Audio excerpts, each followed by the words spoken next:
Өлкөгө мыйзамсыз ташылып келди делген Абхаз армян номерлүү автоунаалар мыйзамдаштырылат. Ал үчүн 6 ай убакыт берилди. Бул жарлык санасы санга бөлүнүп жаткан оң рулдүү автоунаа ээлерин сүйүнттү. Адилет Мамасадыков да 1 жылдан бери армян номерлүү унаа айдайт. Колунда тиешелүү документи жоктугунан унаасын үйүндө токтотуп турууга аргасыз болгон. Бизде эми мындайча айтканда көпчүлүгүндө ВОЗ документ жок.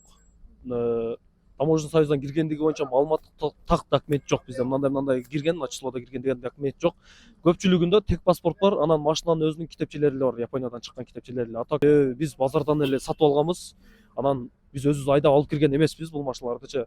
Биз базардан сатып алганыбыз жөнүндө эле маалыматыбыз бар. Ошол документти легалдаштыруу боюнча ушул маселени баягы биринчи этап, экинчи этап менен чечүү бул туура эле маселе. Негизинен документи чистилер, азыр армянский номер деген машиналар минип жүрүшөт. Аларды биринчи этап болсо, анан экинчи этапта биздин машинанын абалына жараша өткөрөбүз дегени бул да туура чечим. Анан Бул сыяктуу өлкөдө аталган номерлүү 15 миңдей автоунаа бар. Аларды мыйзамдаштыруу талабы буга чейин бир канча жолу көтөрүлүп келген. Эми мыйзамсыз ташылып келген унаалардын маселеси 3 этап менен легалдаштырылат. Ал үчүн атайын жоболор иштелип чыгат. Мыйзамдаштыруу этаптары: биринчи кезекте документи бар автоунааларды каттоо. Экинчи этапта документтери жок, бирок техникалык абалы талаптарга жооп берген унаалар каттоого алынат. Андан тышкары документтери жок автоунааларды тетик катары сатууга, өлкөдөн чыгарып кетүүгө мүмкүнчүлүк берилет. Аталган номердеги унаалардын 90%-нын документи жок. Алсак Ош шаарында Абхаз армян номерлүү бир дагы унаа транспорт каражаттарын каттоо агенттигинде катталган эмес. Бүгүнкү күндө эгерде ээсинен учурдан чыгып келген болсо, биз сөзсүз түрдө каттоого алабыз. Эгерде учурдан ал жактан чыгып келбеген болсо, армян номер болобу башка болобу эч кандай каттоого алынбайт. Бүгүнкү күндө каттоого ала элекпиз.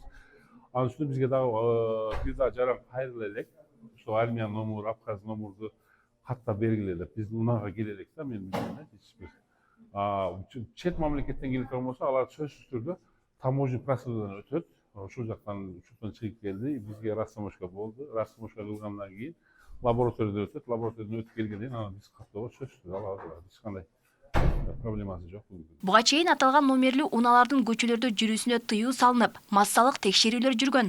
Анын негизинде Ош шаарында 125 автоунаа Оштогу Бажы терминалына киргизилип, кармалып турат. Тиешелүү документтери жок экени аныкталып, Бажы биримдигинин порталынан текшерилген. Ага катар жол кырсыктарынын көпчүлүгү оң рулдүү унаалардын катышуусу менен катталып жатыптыр. Акыркы өткөрүлгөн рейдтен кийин Ош шаарынын аймагында саналуу гана унаалар калды. Алардын баарын текшерип көргөнбүз. Текшергенде ушул каттоосу чыккан. Ушу атайын бажы кызматынын берилген сайтынан текшергенибизде алар ушул өздөрүнүн өлкөсүндө каттоого жүргөн унаалар.